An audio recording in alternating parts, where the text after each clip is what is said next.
wellnesscouch.com, streaming wellness into your lives. Welcome to Nourishing the Mother, featuring your hosts Bridget Wood and Julie Tenner. Hello and welcome to Nourishing the Mother. I'm Bridget Wood. I'm Julie Tenner. And today we're joined by Bree Downes, who's one of my dearest friends, who I've travelled so much of parenting, and we've worked together as doulas to support women. And we also had a business together, Mama Bake, where we taught additive-free cake decorating classes. So we've had quite a journey together.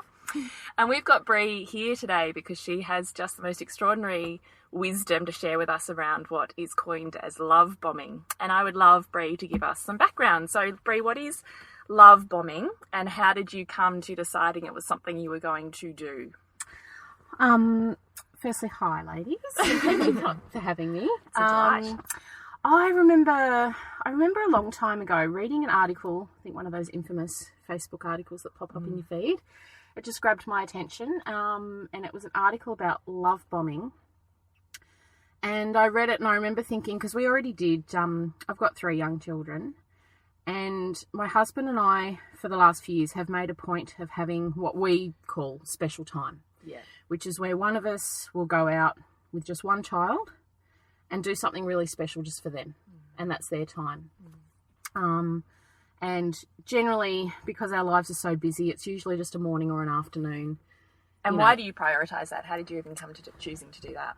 We could just see the dynamic between our 3 kids of one or more of them always feeling left out, always feeling like things weren't exactly how they wanted them to be. I could see there was this constant flexibility that the 3 of them were needing to and almost deal conflict. with. Do you know this conflict and it raised conflict between them all, because all of them all the time felt like they were never fully getting their way. Yes. And I know that there are gifts and there is beauty in having siblings, in learning that is just the way that the world is. But I also think on the flip side of that, there also needs to be times where you do get everything your way and you do get everything you want. And why do you think that that's important? What do you see as the gifts out of that? Happiness. It just makes them happy, and it makes them feel fulfilled, and it makes them feel valued and important. I just love this concept because it's actually saying to your child what you care about and what is important to you matters. And I'm here to fill your cup and say that I celebrate you for who you are. Absolutely. Which is so beautiful. Even though the rest of the week you've got to fit in. Yeah, that's right. But it's kind of saying to your child, I see you. Yeah. Isn't it? It it's is. saying to you, really I see you. I see you. And so this love bombing article that you'd read. Yeah, so the love bombing actually is... It's a bit more specific than just having special time, which we're doing. So it's saying that it needs to be a minimum of 24 hours, can be 48 hours or more, but a minimum of 24 hours. And in that 24 hours, so you either need, whichever parent chooses to take the child, you either need to go away from the home and stay somewhere else with that child, or you need to ask your partner and the other children to go away somewhere so you've got the house to yourself. So in our case, we ended up going into the city and staying at a hotel for the weekend. So this came about because you both share a birthday. Yes. Which is pretty special anyway. It is very special. And the gift from your mum was? Yeah, my mother-in-law actually and my father-in-law gave my son and I tickets to go see The Lion King in the city, which was amazing. So we already had tickets for that. And then after we were given those tickets, I then thought maybe we should make a whole weekend out of it. And then I went, we'll have a love bombing weekend, because it's the first time I've actually had the space and the opportunity to make a whole weekend out of this and devoting it to really love bombing my son. And we've had a bit of a rocky year with him. He's 9.5, and there's lots of shifts and changes and hormones and big feelings 9 going is on big. for him. Yeah. So he has had a really hard year, and I felt him stepping away. I felt him change, and I can really see he's starting to turn into that young man, and he's really lost that boyhood. It's almost like he's in a transition phase at the moment, and I can feel it's been really hard for him, and it's been hard for me too, because he's my first. This is the first time I've walked these waters, so I feel like I don't even know what I'm doing. And I with guess him. for you, it's also bringing out stuff for you in a process of letting go. Yeah, perhaps totally. to that first baby and that dependency. Yep. And Steiner even call 9 the crossing. Yes. Don't they? Yep, yeah. they do. And they have this do. whole philosophy around, even tribally, at around that age, boys would have gone off with the men on some sort of experience. So there is something that I think we generally don't talk about at 9 that is really kind of happening and awakening in those little bodies, particularly in boys. Yep. So you've had this son who you've noticed shifts in, you've noticed a bit of disconnection in, you've noticed maybe some behaviours that have come out of that you're not too sure how to access or to help. Yep, absolutely. And so you chose to do this love bombing weekend. Yeah, so tell us what you did. So we went, I'd booked, I said to him, how about we stay in the city for the weekend when we go to see the Lion King? And he was like, yeah, that'd be awesome. And I said, so do you want to stay like at a bit of a fancy hotel or something? And he goes, oh, Mum, I would love to stay at a hotel with a pool on the roof. And I was like, okay, cool. It starts here, with his request. Yeah. So, of course, I had to get online and then try and find a hotel. With a pool on the roof. That was affordable, that had a pool on the roof. So, Which you did. Yeah, I did. Yeah. I totally did. And I booked it, and then the leading up to it, I was really excited. And I think after having spoken to a few friends this week too, a few people have mentioned, oh, God, but that costs a lot of money to do that. Some people can't afford to go and stay at a fancy hotel, and, how do you do that without spending so much money? And I guess for us, we didn't have to pay for the Lion King tickets because they were gifted. I did invest in the hotel. I got a cheap deal. And then all the activities that we did on the weekend, I researched before we went. I worked out what was on in the city. I know what my son's into. So I knew all the things that he'd be interested in doing, and I just weeded out the ones that I couldn't afford. There was lots of workshops and amazing things we could have done, but they were hundreds of dollars. So I made up a short list of all the cool things that we you could literally do. printed? Yeah. That were free or cheap and were affordable. And I had like 15 things on my list. So there was plenty of options. And then, so we headed in on the Saturday morning. And in the car on the way to the hotel, I gave him the list of all the things that we could do. And he just sat there for about 10 minutes reading through the list and looking out the window and thinking. And I could just see that he was so just beautiful. In his own mind, just working out, what do I actually want to do this weekend? And then he went down the list and he was like, I reckon we should do this, this, this, and this. And I'm like, awesome, cool. And that will flow really beautifully. So we got to the hotel and we checked in. It was around lunchtime and we hadn't had lunch. So the first thing we needed to do was go and eat. So we went to this cool place called the Trailer Park Caravan something. I don't know, some burger place in the city, Trailer Park something. And we had burgers and Kinder Surprise milkshakes and chips. So your whole what I loved when you told this story to me was you were saying your whole idea was anything you put on that list was anything you were going to say yes to. Yep. So your concept of love bombing was a weekend or a day or whatever it is you choose to do of yes. Yep. So there's no no's. That's right. It's just yes to everything. Yep. So you were very careful in that yes to only put things that you wanted to say yes to. That's is that right? That's correct. Yeah. Yeah. And I really love when you were telling me the story too, that you were saying in all of the restaurants and things we went to, I was so expecting that he was going to choose McDonald's and he was going to choose da-da-da-da-da. Yep. And instead, what ended up happening? Well, he ended up, every time it was time to choose what we were going to do next, I just put it back onto him and I was just like, what do you want to do now? What do you want to eat? Where do you want to go? And I really just let him control the whole process. So everything was chosen by him. And it was amazing how many times he actually came back and said, I don't know, Mum, what do you want to do? Let's go do something you want to do. And it was nice to hear him even have that thought process of, oh, there is someone else here with me and they might want to do something too. So it was quite thoughtful for him, which is it's not a common way that he is, being my firstborn. It's always usually all about him.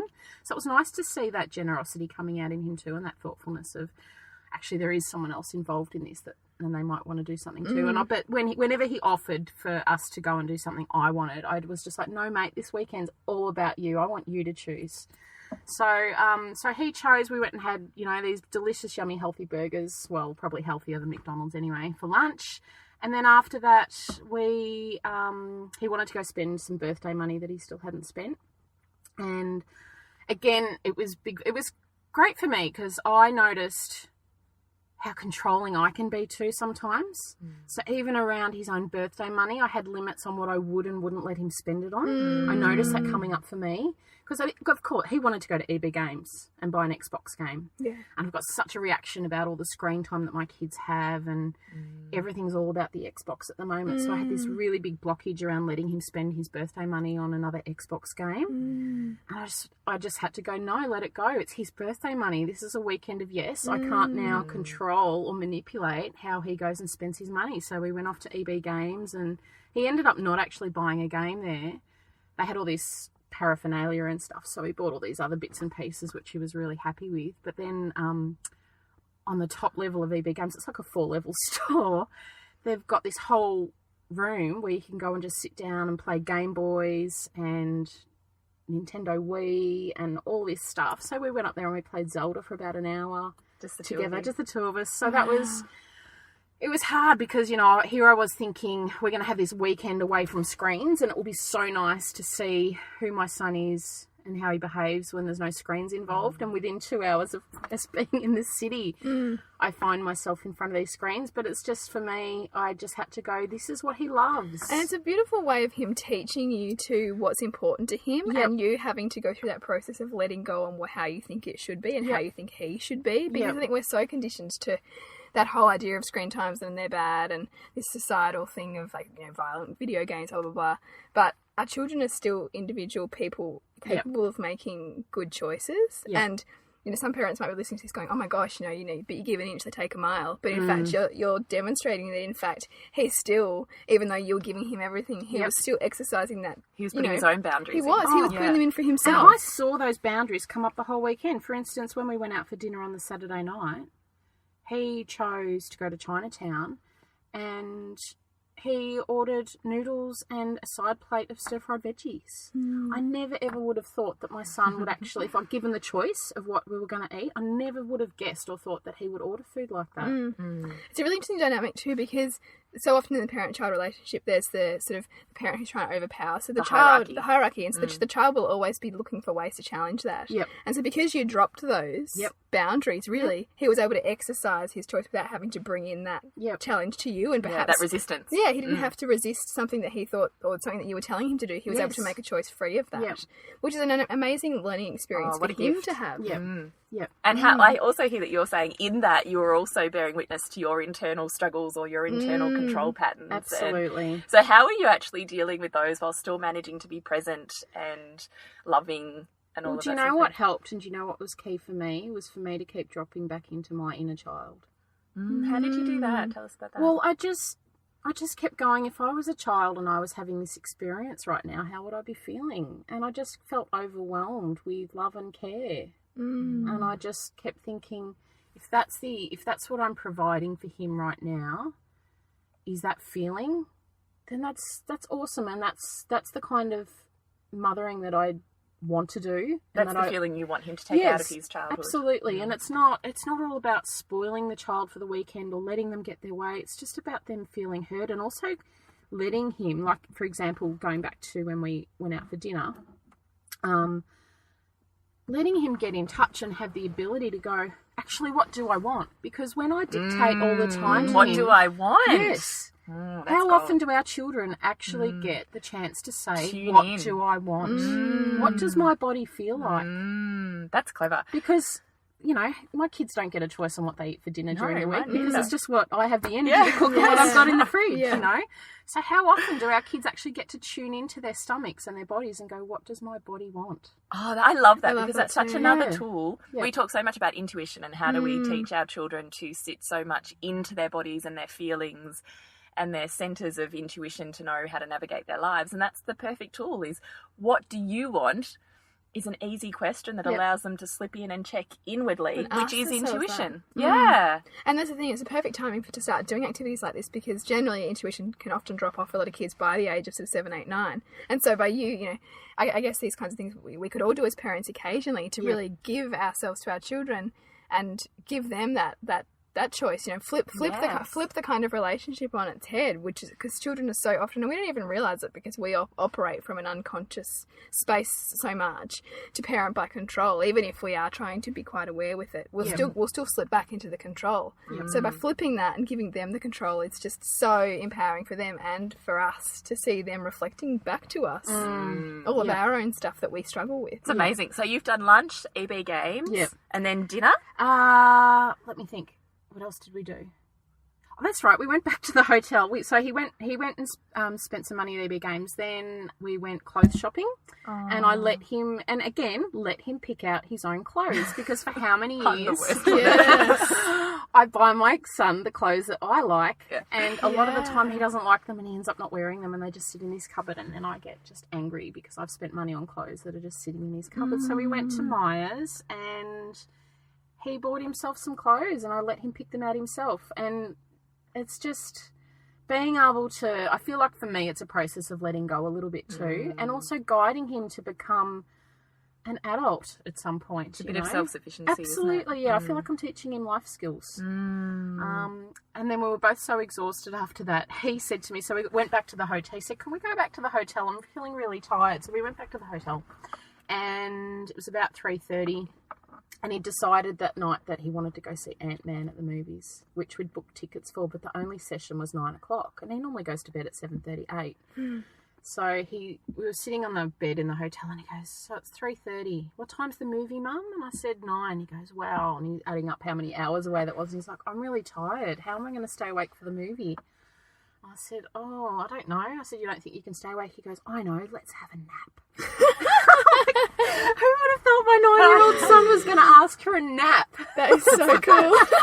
So we snuggled up in bed and we had a nap. Which even that is beautiful. Yeah, it was that's lovely. Connection. He's obviously had so much connection time with you that he's now ready to embrace that physical connection, because that can be such a resistance for boys as they get older, isn't it? Yep. I often find even with my son that you can't reach that point of physical connection until you've had a bit of fun time connection. Yeah, it's not as instant as when they're little at all, and I really noticed that with him over the whole weekend. Even, you know, after our nap, we went and had dinner in Chinatown, and then from there we walked down to Crown Casino.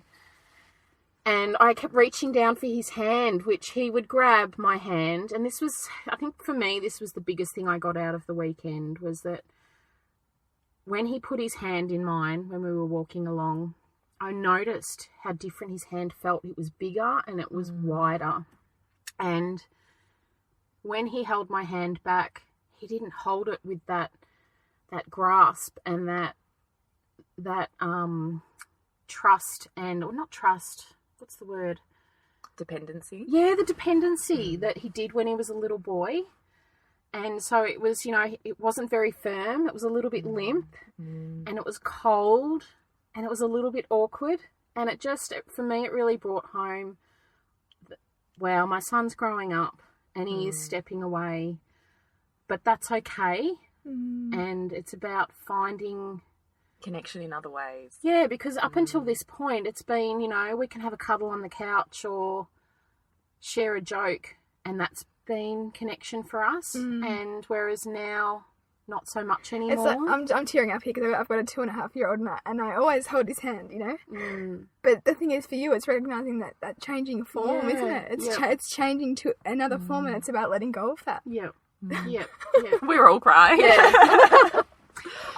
It was a really sad moment for me, because it was the moment where I'm like, wow, you don't want to hold your mum's hand. Like, I could feel he was a little bit embarrassed and it felt awkward for him, and that made me feel really sad. But it also made me feel like, okay, well, my job is to parent this young man now and to keep him as connected to himself and to the world as possible. Oh, that's the biggest gift, to keep them connected to themselves. Yeah.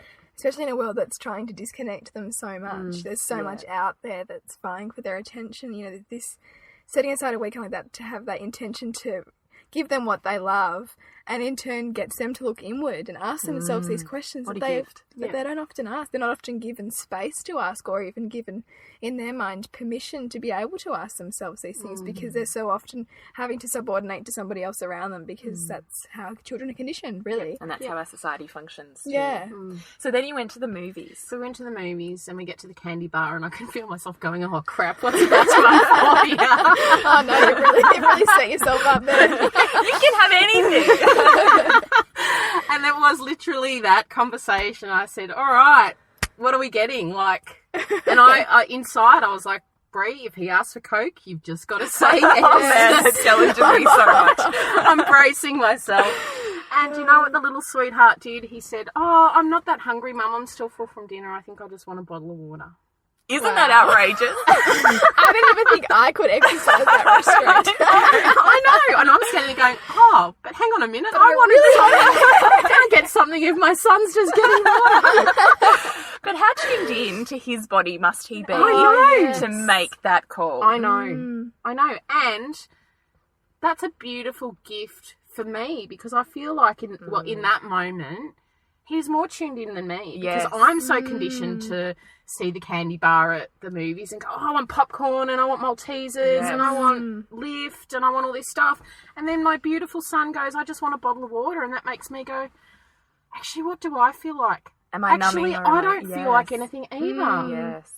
Yes, it's a big call, isn't it? What a massive mirror that is, isn't it?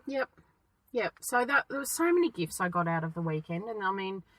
And then you went back to the hotel, had a beautiful night's sleep. I wouldn't say beautiful. You know, the city, it's a bit noisy. Yeah. It was okay. And then you got up the next morning. We got up the next morning and we went down for buffet breakfast at the hotel. And that again, you know. It's just fun. Yeah, you know, whatever pancakes, bacon, eggs, toast, pastries, cereal, the works, you know. So, yeah, we had 3 breakfasts and... Gorgeous. It was funny because his little brother quite loves food, and we were sitting there and he goes, how much would Reefy love this buffet? Yeah, totally get into it. So then we went to the National Gallery of Victoria, and they've got this great little exhibition on at the moment for kids where they get to go in and make a stop motion movie. Oh, wow. Yeah, it's really awesome. I highly recommend checking it out. So we went in there and he made a dinosaur stop motion movie for about an hour and a half.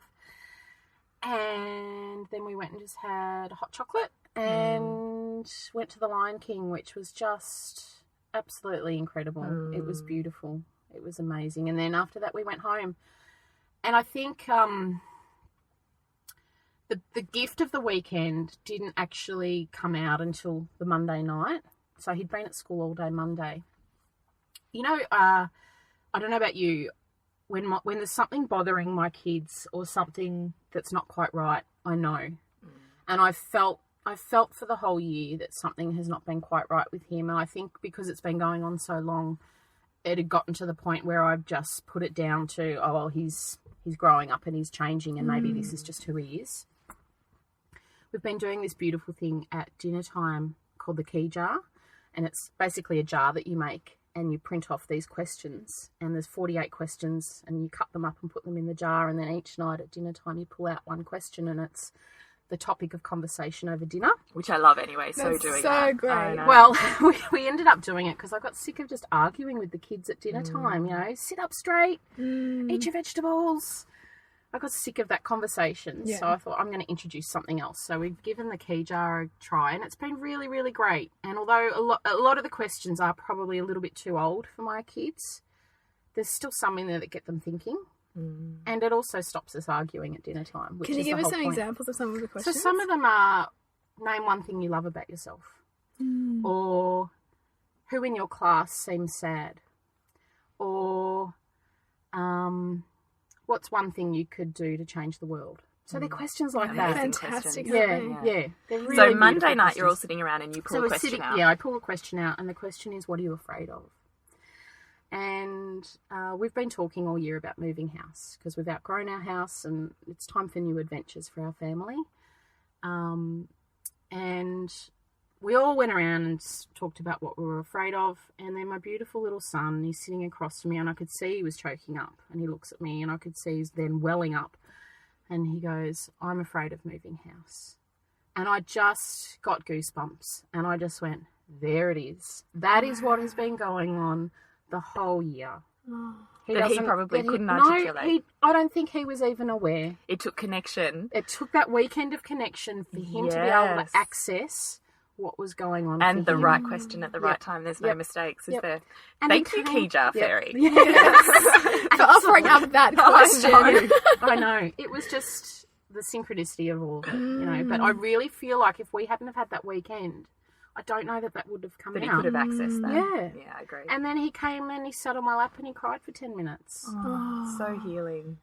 And I just held him. And then the beauty, and this is what I love about aware parenting, is not trying to talk him out of it, not trying to say, oh, but it's just a house and, you know, this and that and this and that. Just letting him actually cry and letting him actually really feel into the sadness of letting go of his first home. And then at the end of it, I said to him, do you know what? All the beautiful memories and experiences you've had in this house, all your parties, all the fun, all the sleepovers, you know, welcoming brothers and sisters into the house, everything you love about this house, no one can ever take that away from you. They're memories that will be in your head forever. I said, I still have beautiful memories from my first house, and, you know, we've got lots of adventures for our whole life, and we'll probably move house a few times, and then you'll move out of home and you'll move house a few times, but no one can take these memories from this house from you. They're with you forever as a gift. Excuse me. And something I think just allowing him to have those feelings and to acknowledge them, I think completely flipped on the head. And then the next day on the way to school, he's saying, right, so when are we selling the house and what do we need to do? Wow. And what can I do to help out? It's just extraordinary. And that it was just fantastic. I can just see that's just completely a non-issue for him at all. And he's just been divine. But he spent all year having the whole year disconnection and behaviour issues, and it took, oh my gosh, I think that's so powerful. So that really allowed him to clear that emotional charge that was running him, really. It sounds like it had been running his behaviour because he had this fear. Yep. And that connection opened up the opportunity to create healing. Yes. It's just amazing. It is amazing, isn't it? Yeah.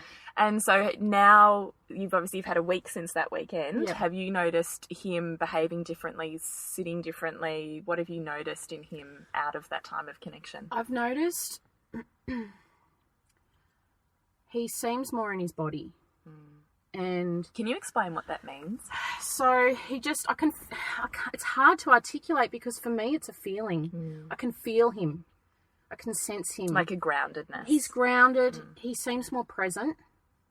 He seems more connected in to himself. And look, there's been times where he's gotten frustrated and angry with his brother and sister. So all of, a lot of those behaviours have all continued on as per usual. But I can pull him up and say, hey, Zai, sweetie, it's time to practice being more tolerant right now, because that's something he's actually coined that he needs to work on, is being more tolerant. And instead of in the past he'd grunt at me, he'll look at me and he'll go, yep, okay. So he's more open. He's been more open this week to hearing me and able to process tools in that process. And I guess I can't assume too much about how the whole. I know he loved the weekend. Did you, as a mother, feel more connected to your child? Yes, this is what I was just about to say. Is I can make all these assumptions about what the weekend was for him and how it made him feel and blah blah blah, but at the end of the day, it helped me connect to him too, and that's been the biggest gift out of it as well. Is because I'd been feeling, and Julie, we talked about this during the week, and it's something that a lot of mothers don't talk about. I've been feeling hatred towards my child. Yes, the point where you get there's so much disconnection and possibly so many inner child triggers that whatever they represent to you in that moment, they could walk in the room and bang, you're just on edge. Yep. They just annoyed you the minute they walked in the room. Just their mere presence. You're just like, I just want you to go away. Yeah. And even having thoughts like, we don't talk about that very much. We don't talk about it at all because it's we feel ashamed to think that we might feel that way, but about our child. I've had thoughts like, man, if you weren't in our family, things would be so much smoother. And yes, real absolute feelings of hatred. So which for me, really you're recognising as disconnection. Yes. Or as your unhealed inner child. Yeah, which you and I both talk about and do work on constantly. Yeah. So you were at that point, which I so get because I have been there with each of my children at various times. And this is the point that you got to and you recognised love bombing, perfect opportunity for me and for him. Yep. You had this weekend. And then how are you feeling on the other side of that weekend? Well, I feel love bombed. I feel like I went with the intention and the purpose of love bombing him. And I wanted him, for me the whole weekend was about him, but what I didn't expect was what I was going to get out of it. And I got what I put into that weekend and all the yeses I said to him, that all just came back to me. You were saying yes to yourself then, wasn't absolutely. Because it was saying yes to me being the best mother in the world. To say yes to all that, do you know what I mean? It was saying yes to being, a great mum. It was saying yes to letting go of control, which are all the things that I struggle with all the time. So here I was thinking I was saying yes to him, but I was also saying yes to me. And I absolutely came out of that weekend feeling love bombed myself.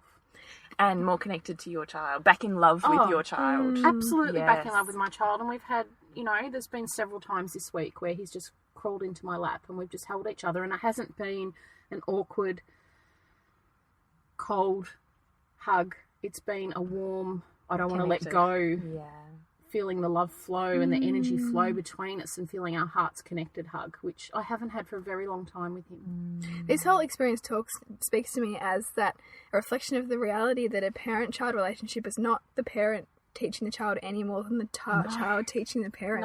That him disconnecting from you, your perception was you disconnecting from him just as much. That was it's a dance. It's a total dance, and we're in it just as much as the other person. We really are. Oh, Bree, I just loved it. And I so hope that all of our listeners have really had something that's resonated with them in this, because when Bree first told me this story, I said, Bree, that is just so powerful that we have to share that story. I'm so glad that you shared it with Julie and so that we can share it with everyone here, because that moved me so much. Me as well. I think it's really easy when we have more than one child. It's really easy to sort of lump them all together in the kids. What are we going to do with the kids? What are we going to do for the kids? And anyone with more than one child will know you can't always please everyone. Even from cooking dinner at night, you might get two out of the three will enjoy dinner and the other one won't touch it. It's very hard to please all three at all times. Yeah. So you end up just doing... Let alone yourself in that process. Exactly. That doesn't even come to the equation. So you end up just doing what's best for the family, or what's going to work for the family, or what's easiest for the family. So as a collective. That's right. So it's very, very rare that any one of those children get all their needs met and feel like it's exactly how they want it. So it's really important for my husband and I to give our children those experiences, because we just see them flourish and we see them feel really, really loved and held when they get that opportunity. And it can just be a few hours, and that is what we normally do. And that flows out for them then, doesn't totally. it? Yeah, it changes their lives, the way that they function, possibly the peer groups that they have. Yeah. But then it's funny because my daughter didn't cope very well with me having a weekend with my eldest. And so, of course, I've come home to her in a emotional mess. When am I getting special time? Well, that's not fair for me. Why didn't I get to go to the Lion King? So... it gives her the opportunity to tap into, well, I feel left out, and then those feelings, those shadow side feelings. Absolutely. And then we've had lots of conversations this week about how, well, what about, you got this and he didn't get that. So, about none of you are more special than the other one. You're all equally special, and you all get special time in different ways and at different times. And yeah. So and Bridget, I'm hearing this is almost your perfect polarity then, isn't it? Is you had this amazing experience, but also here's the flip side of it. Because with every action, there's a reaction. So of course that was going to happen. And so it's you also preparing yourself and getting your reserves up to be able to deal with the fallout, but again, it's teaching, isn't it? It's teaching your daughter the realities of life, that she won't always get what her brother gets. Exactly. And there's tools in that. Yeah. Life tools in that.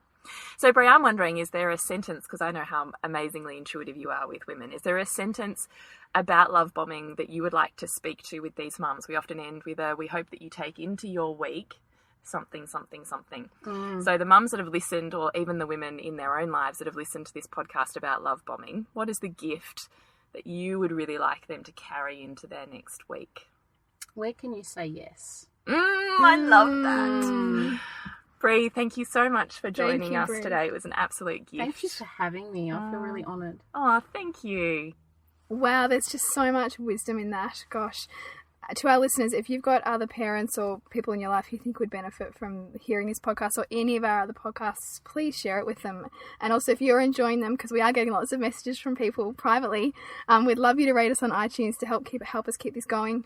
And if you want to contact with us personally, I'm Bridget at suburbansandcastles.com.